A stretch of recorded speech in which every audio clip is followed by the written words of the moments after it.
Our next game, guys, ugly game between Jacksonville and Houston. A 17-10 win Yesterday for was Jacksonville. gross. The whole day was gross. There were a couple of crazy finishes. Pretty ugly. But the whole day was gross overall. The Texans fans have to feel like every game they watch of their team is just ugly at this point. Good news on Nico Collins. You get about time. What you're hoping for finally, yes. C.J. Stroud, still things aren't going great there, but I think we have to start here, guys. And before we do, I want to hear from Liam Cohen and Travis Hunter, but just on what's going on with this Jags passing game that can't get Brian Thomas Jr. consistently going, can't get Travis Hunter going, and a lot of guys from this team, notably the head coach, spoke on exactly that. Early on, he goes up on the fade and makes a great effort, and you're like, dang, okay.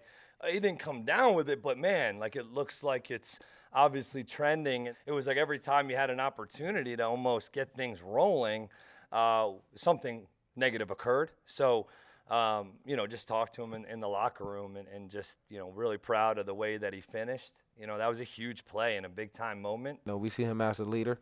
He's a 1,000-yard receiver. We expected him to be on top of his game every game, and just to see him bounce back and block out all the noise and just go do his job and do what he's supposed to do, it means a lot to the younger guys in the room.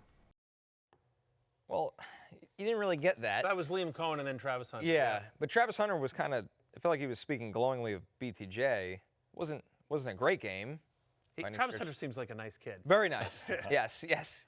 I'm just going to say. Yeah. He just seems like a very nice kid. Yeah, he's, and they won the game, so you're not going to get on the podium. That's what's crazy. They're 2-1, and they should have beaten Cincinnati. This team should be 3-0. Yes. As much of a disaster as the Jacksonville Jaguars are, producer Steven, they actually offensively, should be 3. Yeah. Yes. So technically, literally, they won the game. No one won this game. I watched this game. No one won this game. Definitely there was not no winner. America. There was 2 losers, and just the Texans lost more than the Jags. Yeah. At what point do we sound the alarm on Trevor Lawrence, Connor? Because right now, because this isn't, you're not looking at it like J.J. McCarthy, who I admittedly have been really rough on. Yeah. I think over his career he should be fine, but right now he can sink in offense. Trevor Lawrence, this is years, different coaches, different environments, superstar wide receiver. Travis Hunter, this is not me just like going back to the draft evaluation. He's better than everything we're seeing right now. Brian Thomas Jr., we have all last year, especially when he played with Mac Jones, is really good. Trevor Lawrence, it's just not there right now. What's the issue? Because I watched the Bucs offense last year, and it was one of the most creative offenses in the NFL. They generated touches for their guy. They had the best most creative screen game in the NFL. And Liam Cohen, who's now the coach of the Jags, I think none of this. Like, it just seems broken. Although in fairness, though, Liam Cohen took over for Dave Canales. That was Dave Canales' offense in Tampa Bay that I'm sure Liam Cohen tweaked and everything like that. But the first Baker-sance was of many. There's been multiple iterations. The renaissance of Baker Mayfield started with Dave Canales in that first year in Tampa Bay. And then Canales goes to Carolina. Liam Cohen is elevated from that staff to be the offense coordinator. And so, Baker has an even better year. But partially you could say, that was just, second year in the system and everything, and second leg like that. Whereas prior to that, Baker came from bounce around. He's Carolina. He's with the Rams for a cup of coffee. He's the Sean McVay internship. Yeah, I mean exactly. So again, I don't know that it's a fair question to be like, why isn't Jacksonville as good as Tampa's offense? It's more just a reflection on Trevor Lawrence is the thing. Trevor's been bad. Signals that because it's not just like the scheme things. He just doesn't look right. He's just. I think he just plays slow. Yeah. I think there is. You watch some of the top end quarterbacks of the league when everything's humming. There's so much rhythm. Yeah. I never watched Jacksonville's offense for all the talent they have, and I picked this team to win the division. Full transparency here. I never see the rhythm of the offense in him playing fast. Only Cam Ward has a lower completion rate this season than Trevor Lawrence. Through 3 weeks, he's quarterback 27 on a points per game basis. He's not running.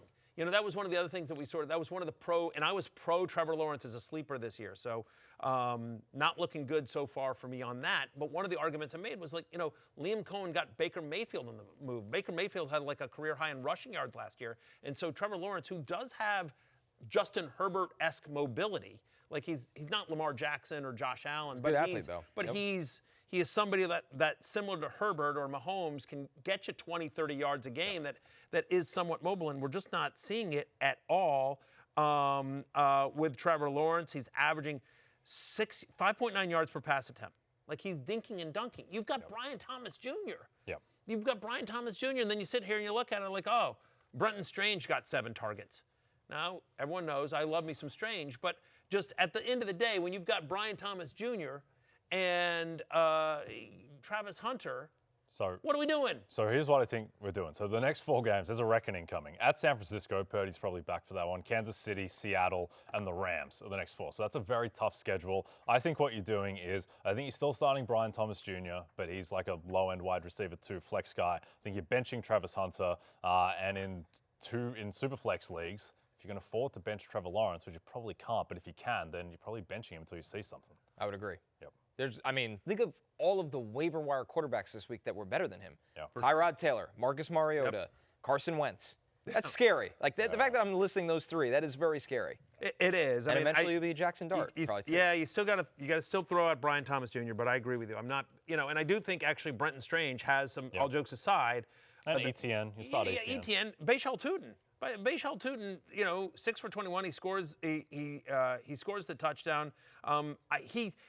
Given how much this offense is struggling, I have to believe they find more ways to get Tootin the ball, just because they need some offense. They need some offense. The chat is just having a lot of fun right now. I'm not going to derail this segment. Hey, it's Matthew Berry from NBCSports.com and RotoWorld.com, and I want to thank you so much for watching whatever it is you just watched, or if nothing else, being too lazy to click out of the autoplay after this video started, after whatever it is you actually wanted to watch finished.